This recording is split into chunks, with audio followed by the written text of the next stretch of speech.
Le salon de Rétromobile était l'occasion pour Renault de fêter les 60 ans de la 4 chevaux. Au milieu des différentes versions exposées, une originalité avec la réplique du premier prototype ayant servi de base à la version de série.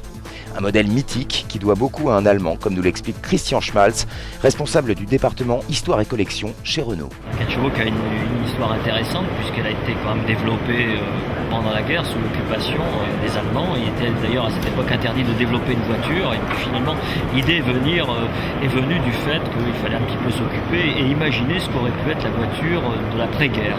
Et voilà donc l'illustration de cette réflexion.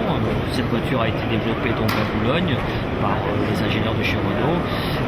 Première voiture qui a roulé le soir, souvent la nuit d'ailleurs, dans le bois de Meudon pour faire les premiers essais. Il faut savoir qu'à cette époque-là, Renault était en quelque sorte dirigé par un Allemand, mais qui, heureusement pour nous, avait un petit peu la fibre automobile et il a accepté, ou en tout cas il tolérait le fait que l'étude se poursuive malgré le fait que c'était complètement interdit. Donc ce premier prototype, qui est une réplique, est une voiture faite en aluminium, une voiture 2 portes. Ensuite, le choix a été fait de la faire en 4 portes, et c'est Pierre Lefaucheux qui l'a décidé.